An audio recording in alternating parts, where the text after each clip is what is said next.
I'm still not entirely sure how I held it together that night. My fiancée, Chloe, was across the bar, laughing with some tattooed bartender, Leo, while subtly slipping his number into her purse.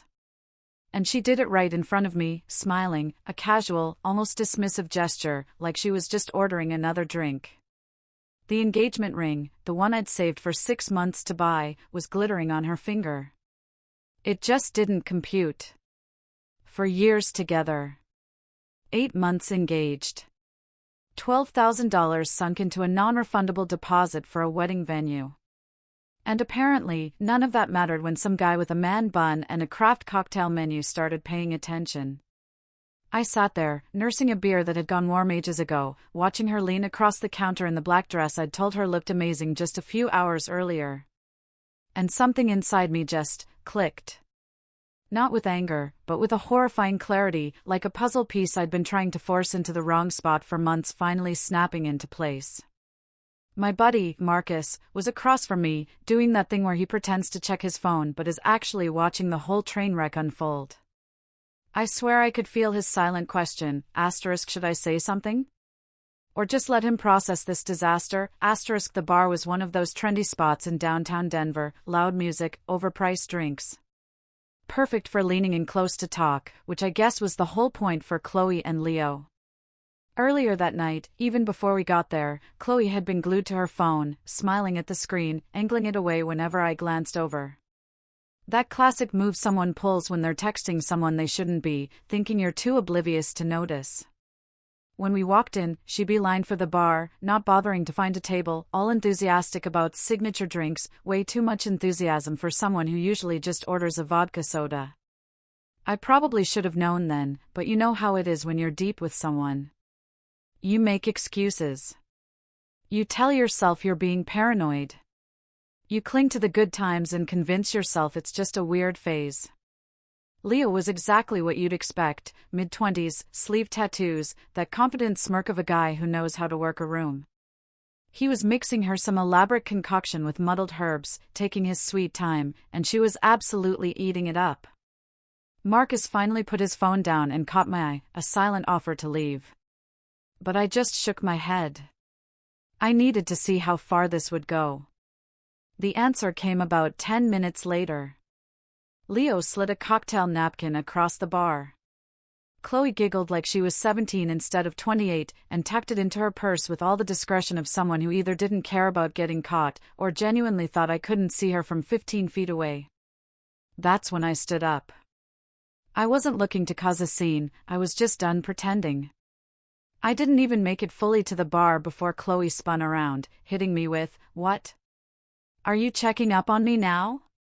Her voice was so defensive, so accusatory, it confirmed everything.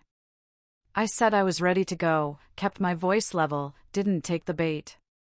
She rolled her eyes so hard I'm surprised she didn't strain something, and snapped, "I'm having fun, Mason. Go sit down," like I was her dad, not the guy she was supposed to marry in 4 months. Leo, to his credit, looked slightly uncomfortable, suddenly very busy washing glasses, probably hoping it wouldn't turn into a viral social media moment. I told her again, calmly, that I was leaving. She could come or not. Her choice. That's when she said it, loud enough for the couple at the next table to definitely hear, "You're not my husband. You don't own me."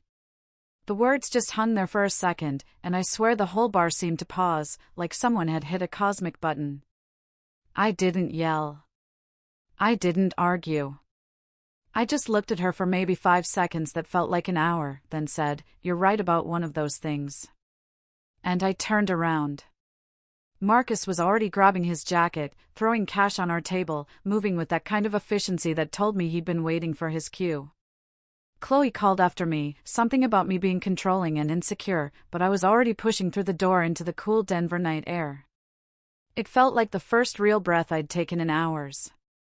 Marcus caught up to me half a block down. He didn't say anything, just walked beside me while I processed. The walk to my car took maybe 3 minutes, but my brain was running through 4 years of relationship highlights like a frantic movie montage. Except now, every sweet moment had this weird, bitter aftertaste because I was seeing it all through new eyes. We'd met at a friend's barbecue, one of those perfect summer days where everything feels possible. She'd laughed at my joke about potato salad, and I'd thought she was the most beautiful person I'd ever seen. First year was amazing. Second year was good. Third year had some bumps. But what relationship doesn't? And this past year, if I'm being honest, had been me making excuses for why things felt off, telling myself wedding planning was just stressful. Marcus finally spoke when we got to my car. "So, what are you going to do?" And I surprised myself by knowing exactly. I told him I needed his truck. He asked when. "Tonight." He handed me his keys without another question, because that's the kind of friend he is. He said he'd meet me at my place in an hour and called an Uber. I drove back to the apartment I'd shared with Chloe for 2 years, parked in my usual spot, and just sat in the car for 10 minutes, thinking. The apartment was on the 3rd floor of a converted warehouse, exposed brick, big windows, the kind of place that looked great on Instagram and cost way more than it should. I'd signed the lease, my name, my credit score, my security deposit. I walked up those stairs for what I decided would be one of the last times, and unlocked the door to our home that suddenly didn't feel like home anymore. Everything looked different now, like I was seeing it for the first time. The couch I bought with my first real job. The coffee table I'd assembled at 2 a.m. because the delivery guys wouldn't bring it upstairs. The TV I'd saved up for. The kitchen knives my parents gave me as a birthday gift. The espresso machine I'd researched for 3 weeks. I started doing a mental inventory and realized maybe 80% of everything in that apartment was mine, paid for by me, chosen by me, assembled by me. Chloe had contributed some decorative pillows, a few plants that I watered, and a bunch of framed photos of us that now felt like evidence in a case I was building against my own judgment. My phone buzzed with texts I didn't read. Probably Chloe, wondering where I'd gone, or more likely, still at the bar with Leo. Marcus showed up right on schedule with his truck. Didn't ask questions. Just said, "Where do we start?" and grabbed the hand truck from his back seat. We worked fast, efficient, like we were running a heist. Except we were stealing my own stuff from my own apartment. The couch went first, then the TV, the coffee table, the kitchen stuff, my clothes, my books, then everything else that was mine, right down to the last charging cable and coffee mug. It took us maybe 3 hours to strip that place down to basically Chloe's stuff and the furniture that came with the unit. What was left looked pretty sad. I saved one thing for last. Sat down at the kitchen counter with a piece of paper and a pen and wrote words that felt like the most honest thing I'd said in months. * You're right. I don't own you, and you don't own my paycheck either. * I left it right in the middle of the empty counter where she couldn't miss it. Took one last look around, and walked out. Marcus locked up behind me. I slid my key under the door. We loaded the last box into his truck. He asked where I was going. I said I'd figure it out. He said I could crash at his place until I did. We drove away from that apartment at almost 2 a.m, and I felt lighter than I had in a year. The thing about red flags is they're only obvious when you finally stop making excuses for them. And brother, I had been making excuses like it was my full-time job. It started maybe 6 months ago. Happy hours that turned into late nights. Chloe rolling in at 11 or midnight, smelling like bar olives and cheap wine, making excuses about traffic, or a coworker's birthday, or some story that seemed plausible enough if you didn't think too hard. I'd wanted to believe her, because that's what you do when you love someone. You give them the benefit of the doubt. Even when the doubt is doing backflips and waving red flags. Then came the Instagram posts from apartments I didn't recognize. Group photos where she was always standing just a little too close to guys I'd never heard of. Captions about living her best life that felt like they were written by someone who'd forgotten she was engaged. I'd asked about it once, casual-like, and she'd hit me with the paranoia card in that tone that made me feel like I was the problem for even noticing. Her phone became this protected fortress around 3 months ago. Changed her passcode, started tilting the screen away when notifications came in, taking calls in the other room, like she was handling classified information.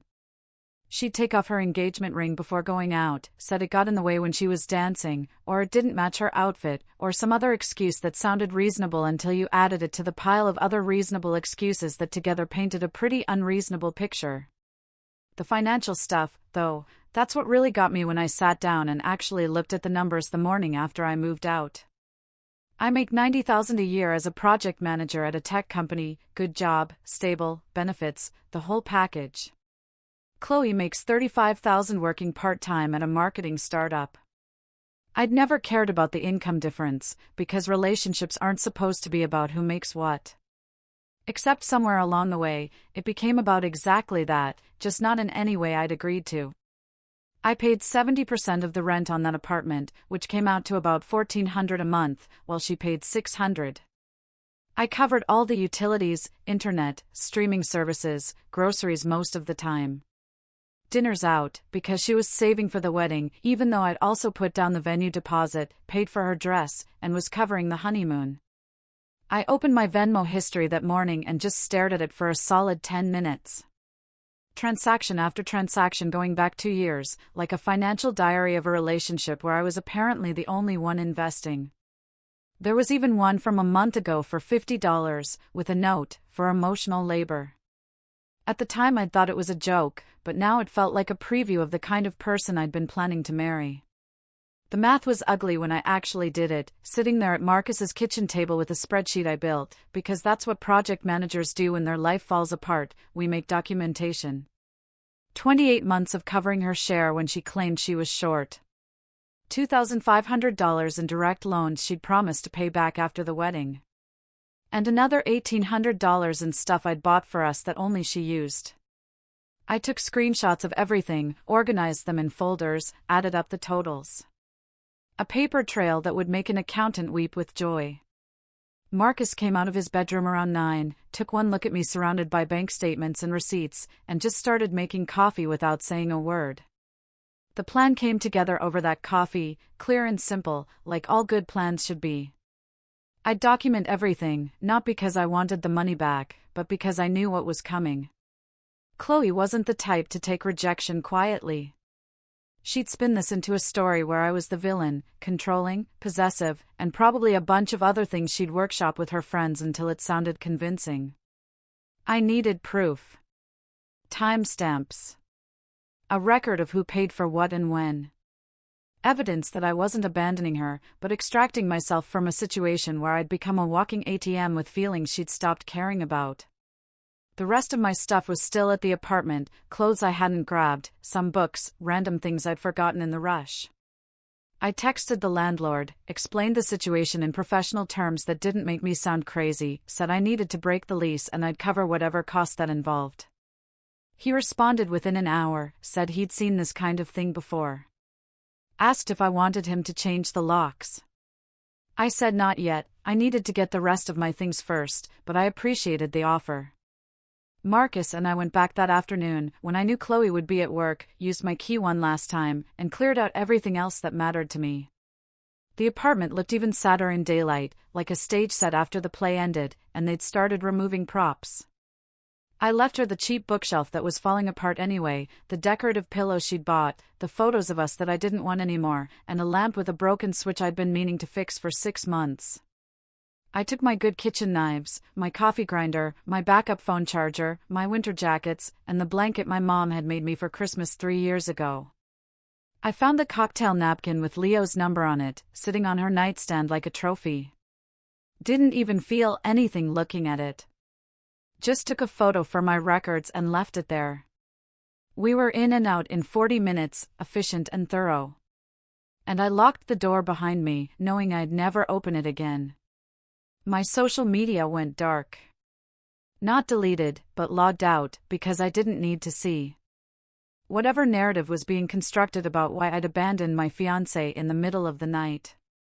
Marcus ordered pizza, and we watched basketball, didn't talk about Chloe or the apartment or any of it. Just existed in that comfortable silence good friends share when words would just be noise anyway. The attempt to destroy my reputation started exactly when I knew it would, about 18 hours after she came home to that empty apartment and realized I wasn't coming back. My work email got a message from HR, from Sarah, asking if I had a minute to chat. Casual and friendly, but with that undertone that meant someone had said something about me that required official attention.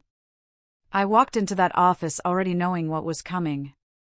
Sat down across from Sarah and waited for her to tell me my ex-fiancé had called, claiming I'd stolen her belongings and abandoned her without warning. Sarah looked uncomfortable, did that thing where she clicked her pen a few times before talking, and asked if I wanted to explain my side. I pulled out my phone, opened the folder I'd prepared, and showed her the lease with only my name on it. The receipts for every piece of furniture I'd taken. The Venmo history. The bank statements. And the timeline I'd built documenting the last 6 months of our relationship falling apart. She looked through everything for maybe 10 minutes, her expression shifting from professional neutrality to something like sympathy, and finally said the company had no concerns and apologized for having to ask. Chloe tried the police next.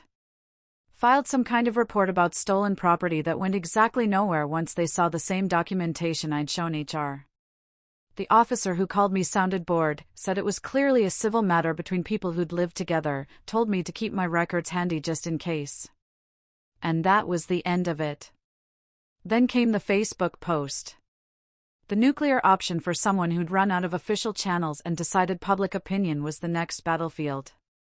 She wrote this whole essay about emotional mistreatment and financial control, about a partner who'd isolated her and then left her with nothing, painted herself as a victim of some calculated manipulation that would have been convincing if you didn't know any of the actual facts. Tagged mutual friends, used phrases she'd clearly Googled specifically for maximum impact. The post got maybe 40 likes in the first hour. Comments from her friends saying they'd always known something was off about me, asking what they could do to help, sharing resources for people in bad situations. I sat in Marcus's living room watching this narrative build in real time, and didn't feel angry, just tired, like I was watching someone dig a hole they didn't realize I had a ladder out of. Marcus asked if I was going to respond. I said no, I was going to do something better. He made a post of his own, simple and factual. Said he'd been there the night at the bar, seen what happened, helped me move my own belongings out of my own apartment, and that anyone interested in the full story should message him directly. Then he posted screenshots, not all of them, just enough to show the Venmo requests, the lease agreement, the text from Chloe asking for money, the financial reality of who'd been supporting who. Her narrative didn't just crack, it shattered like a windshield hit with a brick, and suddenly those supportive comments turned into questions she couldn't answer. Her dad called me 3 days later. David. A guy I'd always respected. Asked if we could meet for coffee because he'd seen everything online and wanted to hear my version directly. We met at a place downtown, neutral territory, and I brought printed copies of everything, because I wasn't leaving anything to memory or interpretation. He looked through it all, asked a few clarifying questions, and then sat back in his chair with this expression of a man realizing his daughter had become someone he didn't recognize. David told me he'd raised her better than this, apologized for the chaos she'd created, and asked what he could do to make it right. I said the lease needed to be broken, there'd be penalties. I'd already talked to the landlord about it. He wrote me a check right there for the full amount, said it was the least he could do, shook my hand, and left looking about 10 years older than when he'd arrived. The conversation with Chloe happened 2 weeks after that. Not because I wanted it, but because she ambushed me at the coffee shop near Marcus's place where I'd started working in the mornings. She looked different, tired, maybe less put together than the girl who'd flirted with a bartender while wearing my ring. Sat down across from me without asking, started talking about how we could work things out, how she'd made mistakes, but so had I, how for years together meant something, and we shouldn't throw it away over one bad night. I let her finish, didn't interrupt, just listened to this rehearsed speech that probably sounded convincing in her head. When she was done, I asked her one question: did she remember what she told her friend about why she was marrying me? Her face went pale, because she knew exactly what I was talking about. A month before the bar incident, she'd been at brunch with her best friend, gotten a little too honest over mimosas, and said she was only marrying me because it was easier than starting over, because I was stable and safe and would take care of her even if the spark was gone. Her friend had felt guilty enough about that conversation to reach out to me after everything went down, sent me screenshots, said she thought I deserved to know the truth. I told Chloe the wedding was cancelled, the deposits were lost, the relationship was over, and nothing she said was going to change any of those facts. She tried anger next, said I was vindictive and cruel, that I'd ruined her reputation and turned people against her. I reminded her that I'd never posted anything, never told my side publicly, just provided evidence when she tried to destroy me first. Told her she'd done this to herself, and I was just declining to be collateral damage in her victim story. She left crying, and I went back to my coffee feeling nothing but relief that I'd never have to have that conversation again. Life moved on faster than I expected. Found a new apartment within a month, 1 bedroom, affordable, mine alone, with no ghosts of a failed relationship haunting the furniture. Started hitting the gym again, something I'd let slide during the engagement planning, and remembered what it felt like to invest time in myself instead of pouring it into someone who saw me as a resource to extract rather than a partner to build with. Met someone new about 3 months later. Nothing serious yet, just coffee and conversation with a woman who paid for her own drinks and didn't check her phone every 5 minutes waiting for attention from strangers. The call came 6 months after I'd moved out. Chloe's number on my screen, after I'd unblocked it a few weeks earlier, figuring enough time had passed that she couldn't do any more damage. She was crying. Real crying, not manipulative crying, the kind where you can barely get words out between sobs. Said she'd messed up everything and needed help. Leo had disappeared after a month when he realized she came with complications and expectations. Her friends had distanced themselves after the truth came out. Her parents were disappointed and keeping her at arm's length. The real kicker, though, was the debt. She'd racked up $25,000 on credit cards trying to maintain the lifestyle she'd been living when I was covering 70% of her expenses. Plus, she'd had to take over full rent on the apartment until the lease ended 2 months after I left. She asked if I could loan her money, just enough to get back on her feet. Promised she'd pay it back. Said I was the only person she could turn to. I thought about it for maybe 10 seconds. Remembered every Venmo request. Every late night she'd blamed on happy hour. Every time she'd made me feel crazy for noticing obvious red flags. Then I told her I'd help, but only under very specific conditions. She'd sign a legal promissory note for any amount I sent her, with a payment plan of $50 a month until the debt was cleared. And she'd acknowledge in writing that this was repayment for the $2,500 in loans she'd never paid back, plus interest for emotional damages. She agreed immediately, desperate enough to accept any terms, probably thinking I'd send her a few thousand to help with the credit cards. I sent her exactly $50 with a note that said this was month 1 of 50, which would take her just over 4 years to repay the original loans she promised to give back after the wedding that never happened. Not a penny more, not a penny less. Just a monthly reminder that actions have prices, and I wasn't paying hers anymore. She tried calling back, sent texts saying that wasn't what she meant, that she needed real help, but I'd already said everything I needed to say. I sold the engagement ring a week later, got about 60% of what I'd paid for it, and used the money to book a trip to Japan I'd always wanted to take but had postponed for wedding planning. The first payment of $50 hit my account right on schedule, and I smiled knowing she'd be sending that payment for years. A monthly reminder of what it costs to treat someone like an ATM while hunting for upgrades. What do you do when someone shows you they value convenience over commitment?